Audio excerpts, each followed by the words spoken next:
3 years of dedicated service had positioned me as Ruby Enterprises' most consistent revenue generator. While colleagues pursued flashy presentations and office politics, I focused on building genuine client relationships that produced $2.8 million annually. My methodology was quiet, strategic, and remarkably effective. Ruby Enterprises wasn't just any company, it was a mid-tier consulting firm with ambitious growth targets and a culture that supposedly valued results. The downtown headquarters occupied 3 floors of a gleaming glass tower, complete with modern amenities and an open-concept workspace designed to foster collaboration. In reality, it was a breeding ground for corporate politics and favoritism. My corner desk on the 15th floor overlooked the bustling financial district, a daily reminder of the competitive landscape we operated in. Each morning, I'd arrive at 7:30 a.m., 30 minutes before official hours, to review client portfolios and prepare strategic communications. While others filled the coffee station with gossip about weekend activities, I analyzed market trends and identified growth opportunities. The numbers spoke for themselves. In my first year, I'd increased client retention by 34%. Second year brought a 28% expansion in account values. Third year? I'd single-handedly secured Ruby's 3 largest contracts, including the prestigious Goldstone Industries deal that everyone said was impossible. My client satisfaction scores consistently ranked in the 98th percentile, a feat that required meticulous attention to detail and genuine care for client success. Ruby's annual recognition ceremony was approaching, the company's premier event where exceptional performers received public acknowledgement and substantial financial rewards. Past recipients had parlayed this recognition into executive positions, industry accolades, and significant salary increases. My track record had more than earned a spot on that prestigious list. The executive conference room buzzed with tension that Tuesday morning. VP Gregory Walsh sat at the polished mahogany table, reviewing recognition nominees with department leadership. Sunlight streamed through floor-to-ceiling windows, but the atmosphere felt oppressive. Walsh had joined Ruby Enterprises 18 months prior, recruited from a competitor with promises of modernizing our client relations approach. In reality, he'd brought an old boys network mentality that prioritized personal connections over professional competence. His office walls displayed photographs from golf tournaments, university alumni events, and exclusive club gatherings, a visual testament to his networking philosophy. "Let's review the final candidates," Walsh announced, adjusting his expensive silk tie. The conference table held printed portfolios for each nominee, mine notably thicker than the others due to comprehensive documentation of achievements. Department heads nodded respectfully as Walsh flipped through submissions. Marketing Director Patricia Wells had prepared detailed performance analyses. Operations Manager Robert Chen had compiled comparative metrics. Finance Director Susan Torres had calculated exact revenue attributions. Everyone understood the significance of these decisions. Michael Patterson, Walsh read first, nodding approvingly. Solid performer. Plays excellent golf. Patterson's numbers were respectable but unremarkable, exactly 73% of his annual targets, consistently average across all metrics. Christopher Webb, he continued. Reliable team player. Great at company events. Webb's performance was similarly mediocre, with client retention rates barely meeting industry standards. Then came the moment that would define everything that followed. Miriam Jensen, Walsh read aloud, then frowned deeply. His tone shifted perceptibly, becoming dismissive. "I'm removing her from consideration." The room fell silent. Even the air conditioning seemed to pause in anticipation of what would come next. My heart sank like a stone dropping into deep water. 3 years of excellence dismissed with casual indifference felt like a physical blow to my chest. "Sir, her performance metrics are outstanding," my direct supervisor, Linda Martinez, protested courageously. She'd witnessed my dedication firsthand, often staying late to review my strategic proposals and client communications. She's exceeded every quarterly target by at least 15%. Her client satisfaction ratings are unprecedented. Walsh's response revealed everything about his character and priorities. He shrugged with infuriating nonchalance, as if discussing weekend weather rather than career-defining decisions. "She doesn't stand out enough. Recognition should highlight people who make bold impressions, who command attention in client meetings and company gatherings." The irony was staggering. My quiet approach had generated more revenue than his 3 favorite candidates combined. While they delivered flashy presentations with minimal substance, I built lasting partnerships through consistent reliability and strategic insight. I maintained professional composure despite the rage building inside like molten lava. My hands remained steady, my expression neutral, my voice controlled.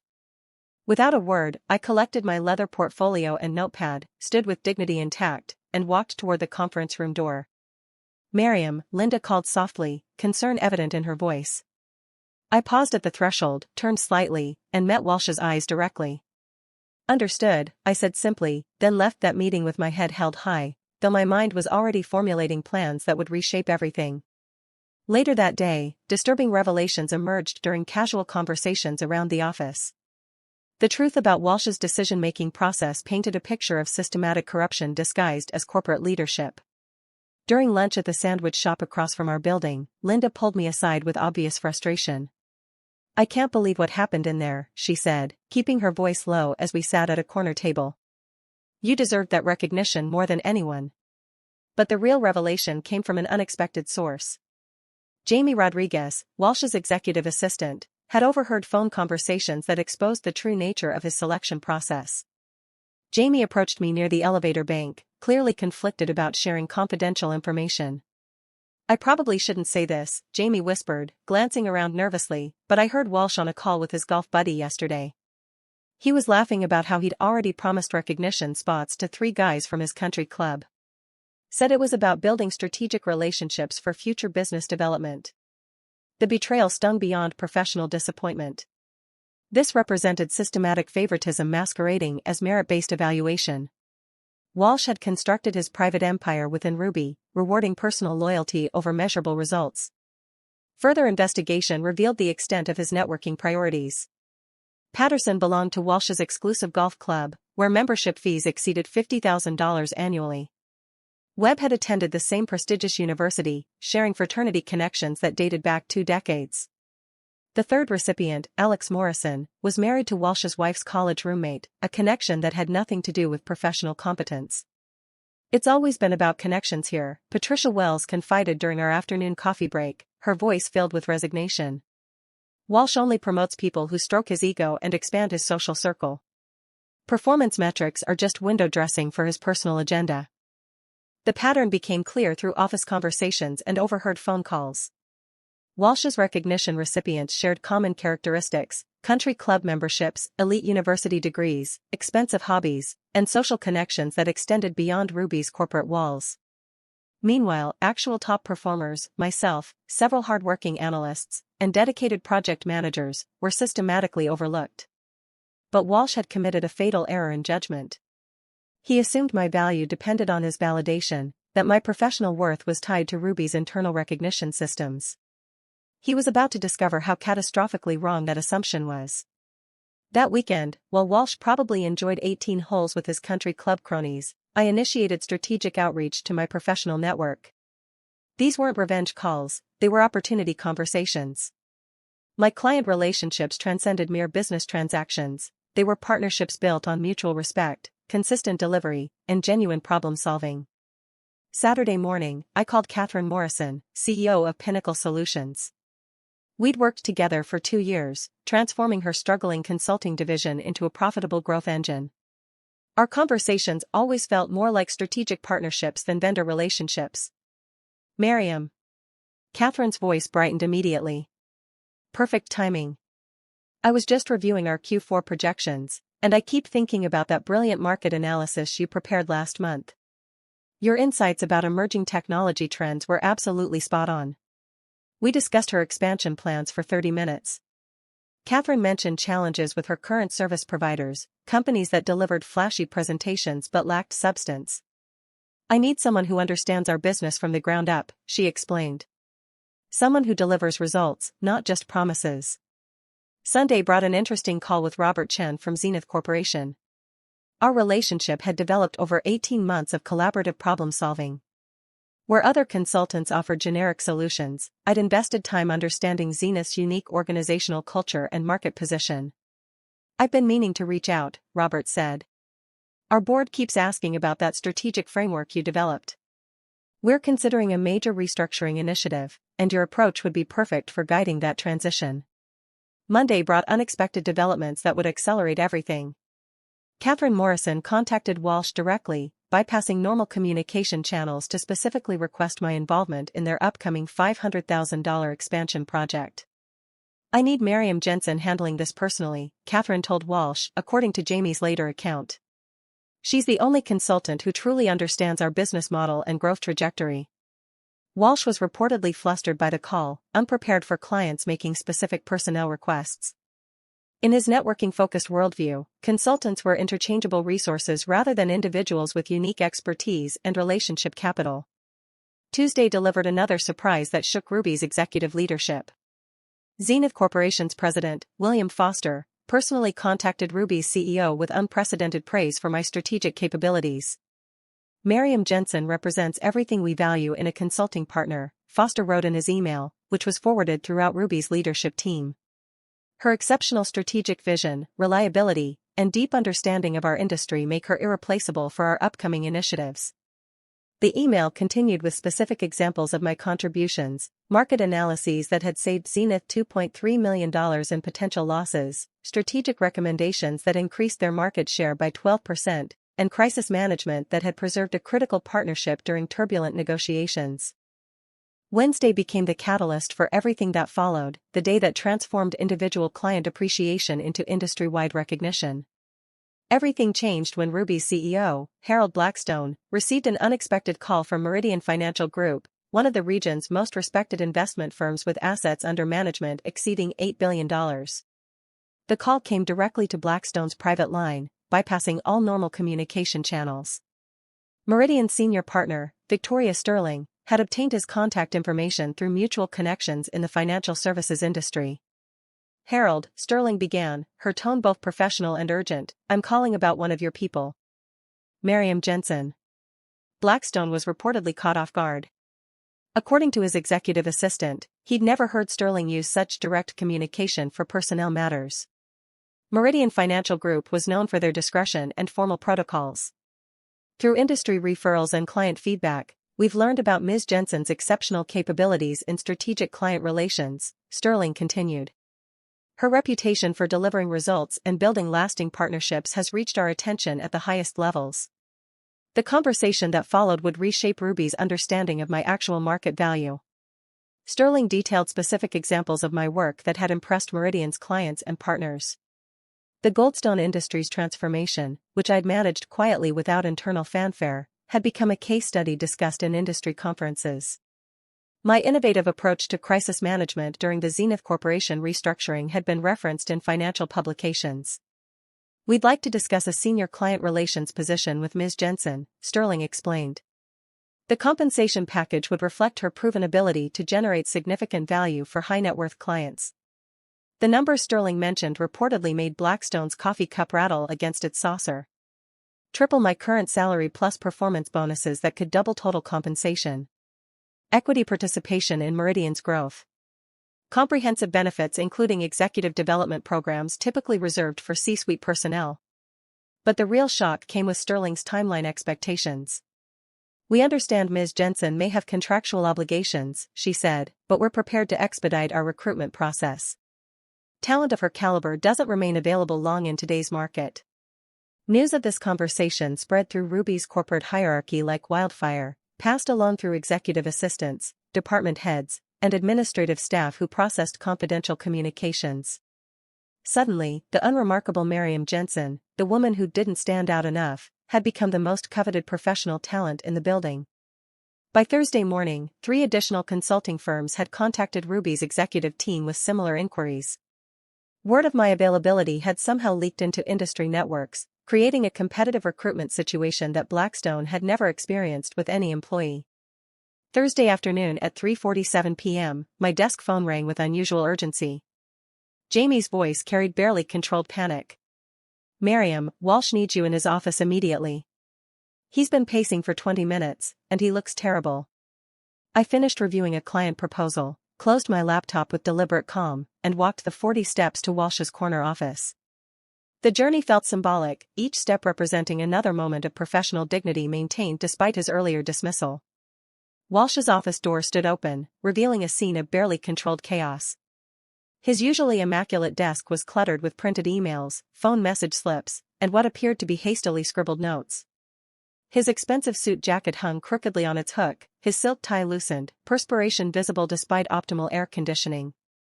"Miriam," he began before I'd fully entered, voice cracking slightly. "Please, sit down. We have a situation that requires immediate attention." I chose the chair farthest from his desk, maintaining professional distance while observing his obvious distress. His hands shook slightly as he shuffled through papers, searching for specific documents. "I've received multiple calls this week," he continued, abandoning his paper search to pace behind his desk. "Clients demanding your personal involvement in their projects. Competitors attempting to recruit you directly. Industry leaders asking questions about your availability." The irony was delicious. 7 days earlier, this same man had dismissed my contributions as unremarkable. Now he faced the reality of clients who valued competence over connections, who recognized excellence regardless of golf handicaps or university affiliations. I remained silent, watching him unravel with the satisfaction of someone whose worth was finally being recognized, though not by the person who should have seen it first. "The CEO is asking pointed questions," Walsh continued, panic evident in every word. "He wants detailed explanations about our recognition process, about why our highest-performing consultant wasn't included in the ceremony list." His voice broke slightly on highest performing, as if the words physically pained him to speak. "Highest performer?" I finally responded, voice measured and calm. 7 days ago, I was someone who didn't stand out enough for recognition." Walsh's complexion shifted through several shades of red as the contradiction hit home. He'd created this situation through his own narrow-minded favoritism, and now faced consequences that threatened his entire position at Ruby. "That was a significant communication error on my part," he stammered, reaching for diplomatic language to cover his obvious bias. "I'm immediately adding you to the recognition roster with full honors. Additionally, we're exploring substantial promotion opportunities, salary increases, and enhanced benefits packages." His desperation was palpable, hanging in the air like humidity before a thunderstorm. "Irrelevant now," I interrupted firmly, enjoying the moment of decisive power. The real catastrophe began when I reached into my leather portfolio and produced a single sheet of company letterhead. Walsh's expression shifted from panic to absolute horror as he recognized the document format. My resignation letter was precisely crafted, professionally worded, and legally airtight. I'd spent Tuesday evening consulting with an employment attorney to ensure every clause protected my interests while maintaining corporate courtesy. "This is impossible," Walsh whispered, scanning the document with growing alarm. "We can exceed any external offer. We can provide equity participation, executive development programs, expanded authority over client relationships." His voice trailed off as he read the effective date, end of business Friday. 5 days notice, the minimum required by my employment contract. "This transcends monetary considerations," I stated, rising from my chair with calm authority. "This concerns fundamental respect for professional competence. You had 3 years to recognize excellence through objective performance metrics. Instead, you chose to reward personal connections and social favoritism." Walsh's hands trembled as he set down the letter, fully grasping the implications. Losing me meant losing millions in client relationships, industry credibility, and the respect of Ruby's executive leadership. "Miriam, please consider what you're abandoning," he pleaded, desperation replacing his usual arrogance. "Your established position here, your accumulated benefits, your professional relationships within our organization." "My relationships aren't anchored to Ruby Enterprises," I replied with ice-cold certainty. "They're with clients who value competence over politics, results over relationships. Clients who are already expressing interest in continuing our partnerships through alternative arrangements." The blood drained from Walsh's face as he realized the full scope of his miscalculation. My client relationships weren't Ruby's assets, they were my personal professional capital, built through years of consistent excellence and genuine service. Friday morning witnessed spectacular organizational collapse that exceeded even my expectations. The client exodus began at 8:15 a.m. with Catherine Morrison's call to Walsh's direct line. "I'm terminating Pinnacle Solutions' contract with Ruby Enterprises effective immediately," Catherine announced, her tone professional but decisive. "We're citing personnel restructuring as justification for seeking alternative service providers." Walsh reportedly stammered through responses, offering concessions and alternative arrangements that Catherine politely but firmly declined. Our decision is final, she concluded. We'll be working with Miriam Jensen through her new organizational affiliation. By 10:30 a.m., Zenith Corporation's legal department had faxed contract termination notices to Ruby's main office. William Foster's accompanying letter praised my contributions while explaining their decision to pursue consulting relationships that ensure continuity of our established strategic partnerships. The afternoon brought increasingly devastating news. Goldstone Industries requested immediate reassignment of their account, away from Ruby entirely. Phoenix Development Group withdrew from preliminary negotiations worth $1.2 million in potential contracts. Sterling Manufacturing canceled their scheduled project review, citing personnel concerns about consultant availability. But the most damaging blow came from an unexpected source.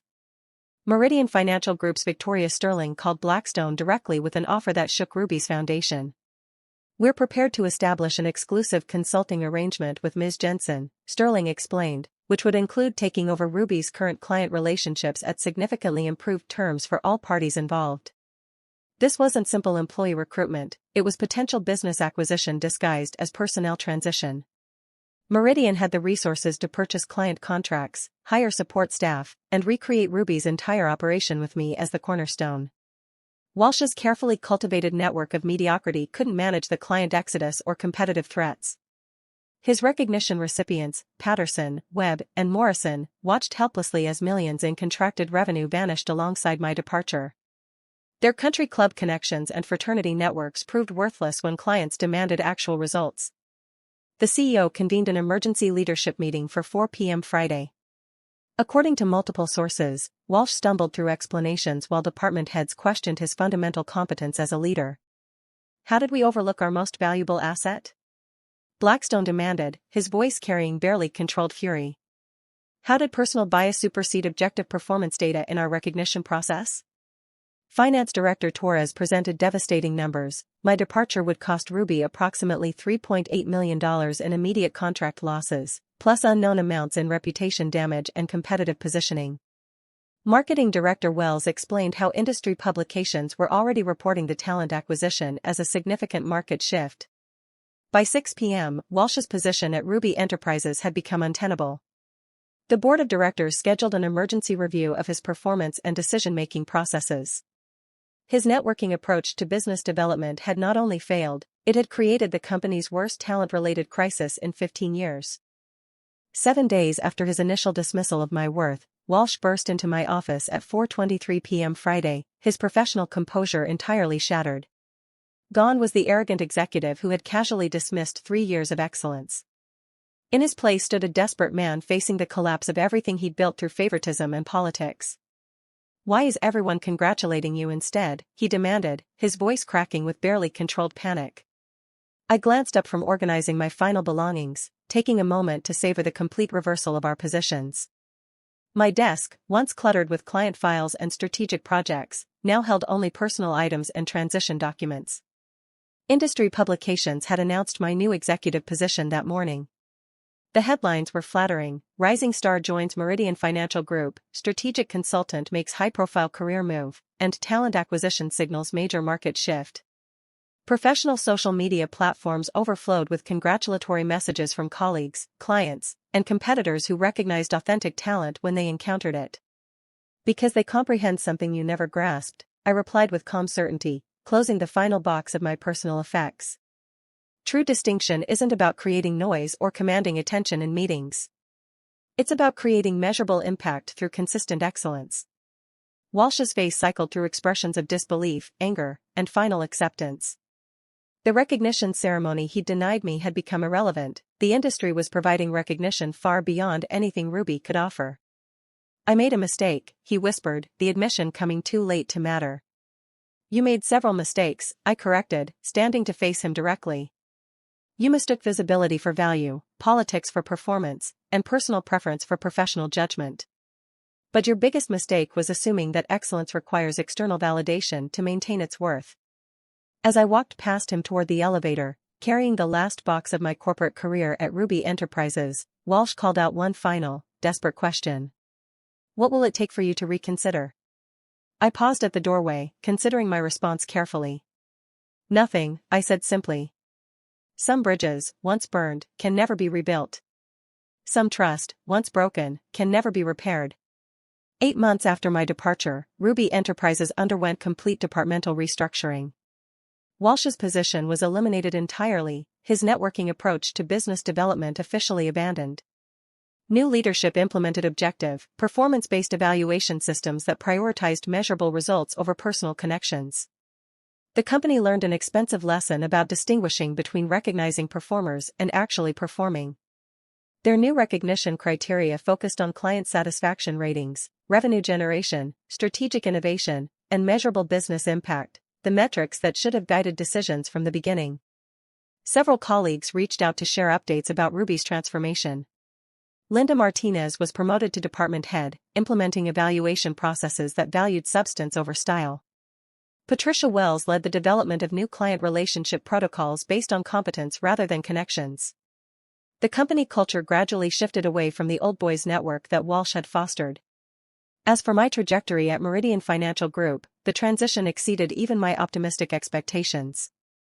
The senior client relations position provided not just financial rewards, but intellectual challenges that Ruby's political environment had never offered.